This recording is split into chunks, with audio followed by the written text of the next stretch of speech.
The One and Only Bob, Chapter 2, Part 4. My car thing. I suppose the real reason for the training stuff isn't my bad manners, although they leave a bit to be desired. It's actually my car thing. I've always had a hang up about cars and trucks and also riding lawnmowers, go-karts. Anything with four wheels, an engine, and a driver. Don't like them, don't want to ride in them, don't want anything to do with them. Those co-pilot dogs with their heads hanging out the window, flying their dual flags. Boneheads. First of all, it ain't safe. And second of all, bad stuff can happen after you climb into a car. Take it from me. When Julia and George and Sarah realized I have transportation issues, they tried to lure me into the back seat of their car with treats. But you'd be surprised how stubborn I can be. I yelped so loudly, the neighbors came running out to see what was happening to the poor little doggie. Score one for the poor little doggie. That's when they started clicker training me. Click, here's a treat. Come closer to the car, Bob. Click, here's a treat. Watch while I open the car door, Bob. Click, here's a treat. Come right up to the seat, Bob. Click, here's a treat. Come on in, Bob. Bob? Bob? Where are you, Bob? Yeah, it was like that a lot. Still haven't been in a car, or truck, or tractor for that matter. And when I have to go to the rhymes with the pet threat, Julia and her parents walk me there. They say elephants have longer memories. Well, so do dogs, people. It's not like I'm afraid. I'm just exercising my options. All right, are you ready to head over to the park? George asks as he passes through the living room. He's carrying two flashlights and a roll of masking tape. Yep, Julia says, and I do a head tilt to show I'm intrigued by the conversation. The place where Ivan and Ruby live is called the Wild World Zoological Park and Sanctuary, but everyone calls it the park.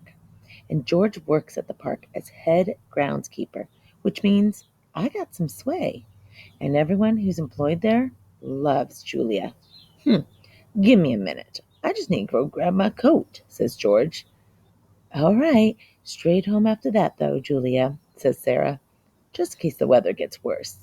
1 minute, the weatherman's saying we're going to have a little shower, but the next minute, it's the storm of the century. Julia scratches my head. I thought Hurricane Gus wasn't coming till tomorrow.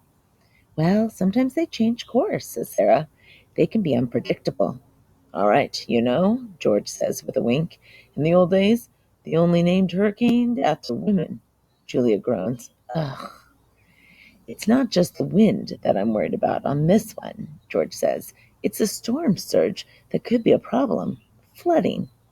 Julia tries to make me wear her mom's latest creation, a knitted dog sweater with security written on it. Which is supposed to be ironic reference to my petite size. I politely decline. All right, you win, Julia sighs. Ready for your walk, Bob? At the mention of the word walk, I go all crazy mutt, so it's clear I'm on board with this idea. Humans love it when we get silly. I think they're so weighed down by people problems that sometimes they need to be reminded what happy looks like. Julia attaches my string. I try for a little tug of war, but she refuses to buy it. All right, come on, let's go see Ivan and Ruby, she says.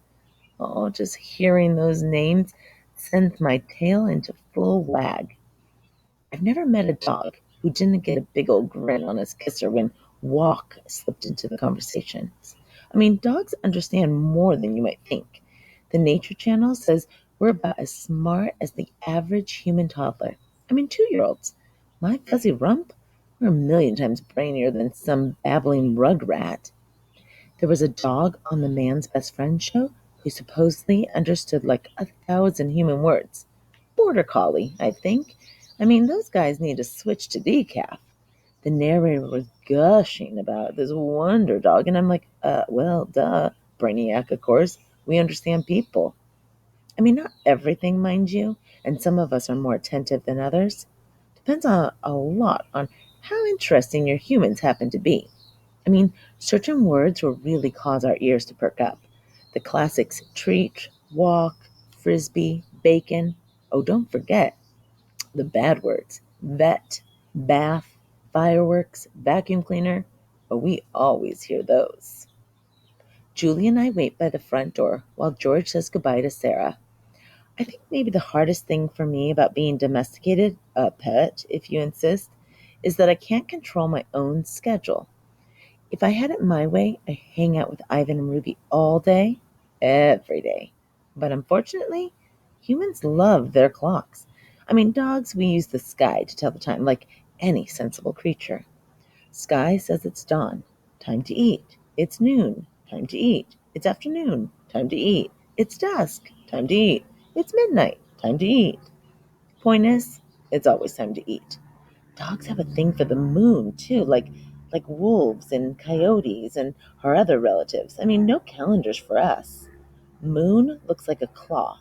Moon looks like a half pancake. Moon looks like a tennis ball. Moon looks like a claw again. A chunk of time has passed. But humans? Nope, nope, nope, nope, nope. That's not enough. It's not a chunk, it's a month. It's not just dawn, it's 6:32 a.m. on a Thursday. And boy, oh boy, we'd better hurry up and go to school or go to the office or change the baby, but who gives a woof about feeding the poor, starving, sad-eyed, grumbling tummy dog? So after a spell, I got used to the comings and goings of Julia and her mom and her dad, but it keeps changing. Julia leaves early for school and is gone most of the day. She returns home excited and energized. Good sense mostly, but every now and then she comes back smelling a little like me after a visit to the dog trainer, battle weary and ready to crawl under the covers. And Sarah, who was pretty sick for a while, is feeling fine again, thank goodness. But she went back to work, and she's away all day too. And George, who has a job at Ivan's place, works 5, sometimes 6 days a week. So that just means it's just me and the guinea pigs a lot of the time. And I have a doggy door and an outside run, but it's not the same. It's not the same as touring the neighborhood with your person, going around wherever you want. Sometimes I'm the teeniest bit jealous of Ivan and Ruby. I mean, they always have someone around, which is crazy. I know. I'm free and they're not, but there it is. Told you I'm not a saint.